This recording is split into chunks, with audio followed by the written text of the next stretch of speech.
पश्चिम बंगाल में एसआईआर को लेकर सियासी पारा लगातार हाई होता जा रहा है। इसी बीच चुनाव आयोग ने पश्चिम बंगाल में 7 अधिकारियों को निलंबित करने का आदेश राज्य की चीफ सेक्रेटरी नंदिनी चक्रवर्ती को भेज दिया है। आयोग द्वारा निलंबित अधिकारियों के नाम डॉक्टर सेफाउर रहमान, नीतीश दास, मुर्शिद आलम, दलियारी चौधरी, सत्यजीत दास, जयदीप कुंडू और देबाशीष बिस्वास हैं। चुनाव आयोग के इस फैसले के बाद से देश भर में सियासी घमासान मच गया है। इस मुद्दे पर एनडीए के नेताओं ने चुनाव आयोग के फैसले का समर्थन किया है। लेकिन ये तो पता ही है कि एसआईआर बिहार में हुआ, तो पूरे बिहार में कहीं एक जगह कंप्लेन था। इतना बड़ा चुनाव हो गया, कोई बोला कि हमको वोट हमारा काट दिया गया या हम बूथ पर गए, हमारा नाम नहीं था। अब वहाँ एसआईआर हो रहा है तो कितना कहानी बनाया जा रहा है बंगाल में।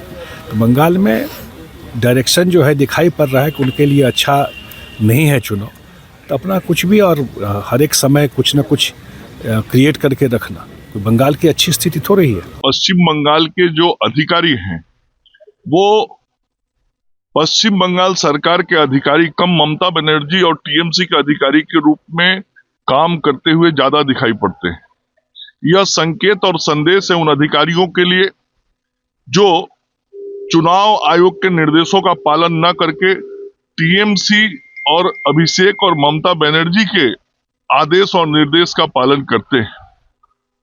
चुनाव निष्पक्ष होना चाहिए, पारदर्शी होना चाहिए, सभी मतदाताओं को विश्वास और भरोसे में लेके काम होना चाहिए और इस काम में पश्चिम बंगाल की सरकार और उनके अधिकारी सहयोग नहीं कर रहे हैं और इसी का परिणाम मुझे लगता है कि इन अधिकारियों के ऊपर कार्रवाई करके चुनाव आयोग ने किया है। चुनाव आयोग एक संवैधानिक संस्था है, वो कुछ कर रहा है कि नहीं कर रहा है उसमें हमें बोलना नहीं, लेकिन हम लोग एसआईआर की प्रक्रिया को निष्पक्ष चाहते हैं। वहीं समाजवादी पार्टी ने चुनाव आयोग पर हमला बोलते हुए कहा कि यूपी में तो सैकड़ों अधिकारियों पर कार्रवाई होनी चाहिए। एसपी नेताओं ने यूपी में भी अधिकारियों पर कार्रवाई की मांग की। उत्तर प्रदेश में तो सैकड़ों लोगों के खिलाफ कार्रवाई होनी चाहिए। इलेक्शन कमीशन से मांग करूंगा भाई, अधिकारी से लेके सारे लोग बीजेपी के हैं तो बीजेपी के लिए पास कहने के बाद कुछ है भी। सवाल निर्वाचन आयोग की विश्वसनीयता का, ये कब सस्पेंड किया? जब खुद ममता बनर्जी जी एज लायर सुप्रीम कोर्ट में प्रस्तुत हुई। एज ममता बनर्जी ने को इतना विवश कर दिया, एक सिटिंग मुख्यमंत्री सुप्रीम कोर्ट में स्वयं जा करके इस पश्चिम बंगाल के नागरिकों का पक्ष रखने का काम किया, एसआईआर की कमियां गिनाने का काम किया।